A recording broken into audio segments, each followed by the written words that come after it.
ఈశ్వరుడు స్వతంత్రుడై మిమ్మల్ని నిష్కారణంగా సుఖదుఖాలు పెడుతున్నాడా? మీరు చేసినటువంటి ధర్మాధర్మములను పాపపుణ్యములను బట్టి సుఖదుఖములను ఇస్తున్నాడు. కాబట్టి ఉపపాండవులు మరణించారంటే కాలాన్ని పాండవులు కూడా ఎదిరించలేకపోయారు భగవంతుడు సారథ్యం చేస్తుండగా. కాబట్టి ఇంక సామాన్యుడైనటువంటి వాడెంతరా? ఎప్పుడైనా ఓ చిన్న కష్టం వచ్చిందనుకోండి, వెంటనే బేలలైపోతారు కొంతమంది. నేను చాలా మందిని చూస్తుంటాను ప్రపంచంలో, వాళ్ళ జీవితాలు చాలా మంది కన్నా వడ్డించిన విస్తరులు. చాలా మంది ఈ దేశంలో మీరు ఎప్పుడైనా రాత్రి 2 గంటల వేళ, నేను అమలాపురంలో ఉపన్యాసాలు చెప్పి ఒకప్పుడు వస్తుండేవాడిని, వస్తుంటే మంచి శీతాకాలంలో పడుకొని ఉంటారు. అంతవరకు ఎందుకండి, నేను మొన్న తిరుపతి యాత్ర చేసి తిరుపతి నుంచి వస్తూ వస్తూ తిరుపతి రైల్వే స్టేషన్లో ప్లాట్ఫామ్ మీద ఒక చైర్లో కూర్చున్నాను, వెయిటింగ్ సీట్లో. ఆ రోజున శేషాద్రి బాగా లేటని. ఒక వ్యక్తి శరీర ఛాయ తెల్లగా ఉంది. తల్లితో జ్ఞానప్రసూనామ్మ గారితో అన్నాను కూడా ఆ రోజున, కాళ్ళు కూడా మెరిసిపోతున్నాయి. ఇంతంత గడ్డాలు పెరిగిపోయి ముఖంలో తేజస్సు స్పష్టంగా కనపడుతోంది. బట్టలు ఎంత శుభ్రంగా ఉన్నాయో. కానీ అతను ఒక భిక్షుకుడు. ఇవాళ ఇల్లు తిరిగి భిక్షాటన చేసుకుంటున్నాడు. కూర్చోవడం కష్టంగా ఉంది, మాకు ఇంతంత దోమలు పొడిచేస్తున్నాయి.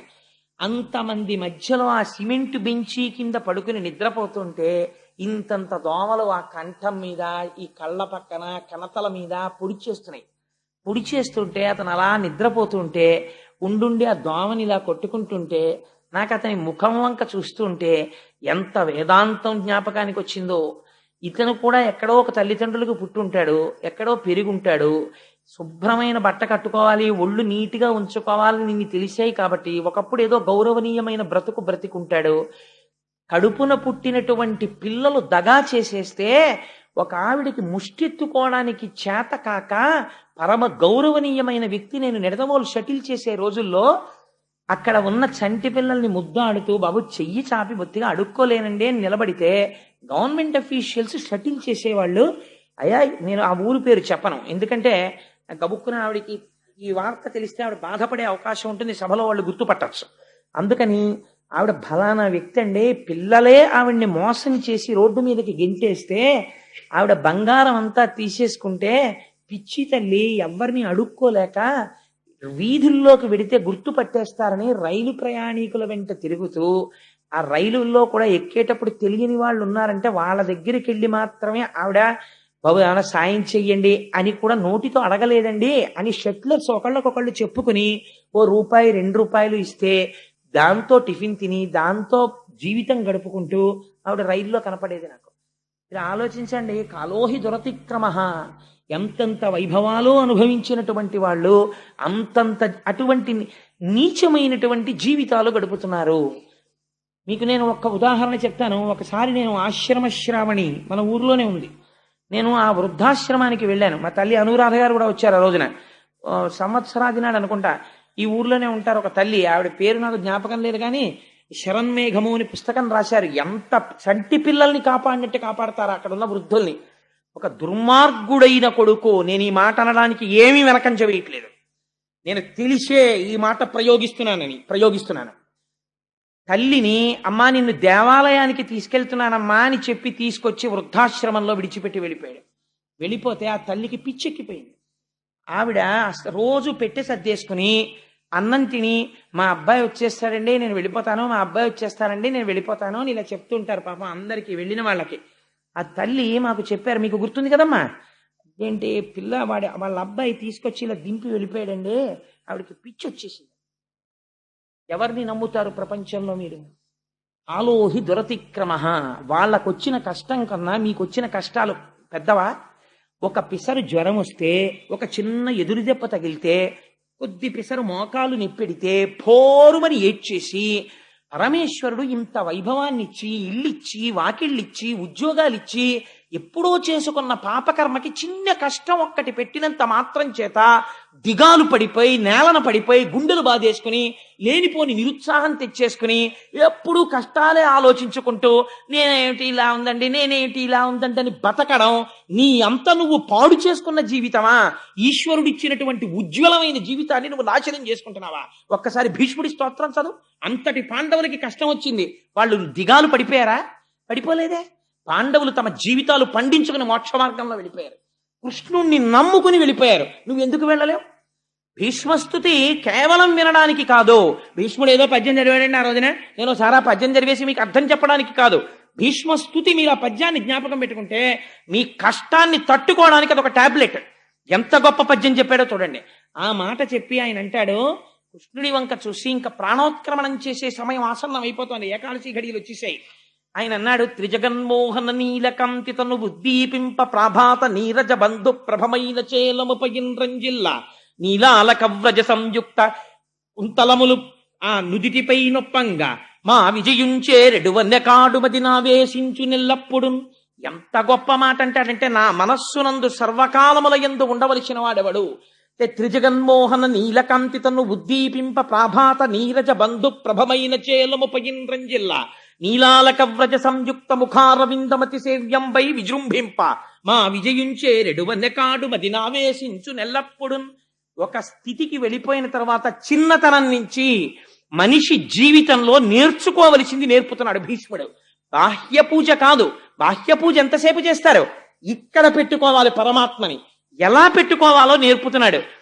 త్రిజగన్మోహన నీలకంతి తను ఉద్దీపింప, మూడు లోకములను కూడా ఆకర్షించగలిగినటువంటి నల్లటి కాంతితో మిరిసిపోతున్నవాడై, త్రిజగన్మోహన నీలకంటి తను ఉద్దీపింప ప్రాభాత నీరజ బంధు ప్రభమైన చేలముపయింద్రంజిల్లా, లేత సూర్యుని యొక్క కిరణములు పడుతున్నప్పుడు పసుపచ్చ రంగులో ఎలా మిరిసిపోతాయో అటువంటి పట్టు పీతాంబరం కట్టుకున్నవాడై భగవంతుణ్ణి లోపల స్మరించడం అంటే అదండి. ప్రభాత నీరజ బంధు ప్రభమైన చేలముపయింద్రంజిల్ల నీలాల కవ్రజ సంయుక్త ముఖారవిందమతి సేవ్యంబై విజృంభింప మా విజయుంచే రెడువన్నెకాడు.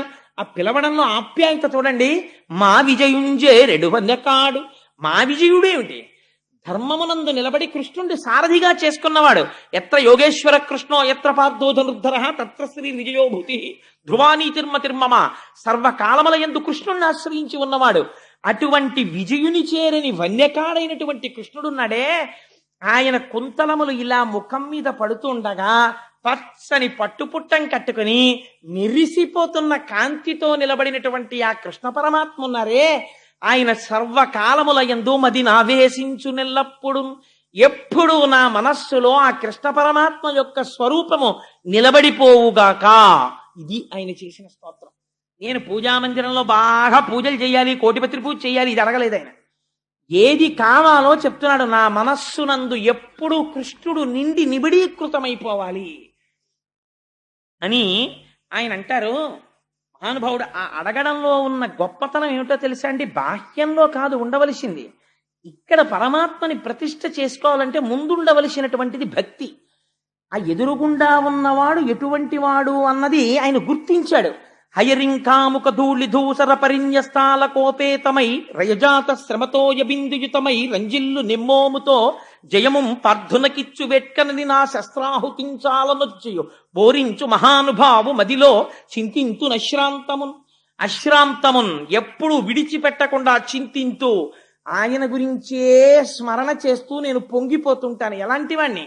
హయరింకాముఖ ధూళి ధూసర పరిన్యస్తాల కోపేతమై. ఆయన కర్మ కాలిందా? ఎక్కడో పాలసముద్రంలో ఆదిశేషుడి మీద ఇలా చెయ్యి అలవోకగా పెట్టుకుని పడుకుంటే హాయిగా రెండు పాదములను జాపి పడుకున్నటువంటి స్వామి యొక్క పాదార విందములను చూసి లక్ష్మీ మహీతదనురూప నిజానుభావ నీడాది దివ్య మహిషీకర పల్లవానాం ఆరుణ్య సంక్రమణ తక్కిల సాంద్ర రాగౌ శ్రీ వెంకటేశ చరణౌ శరణం ప్రపద్యే.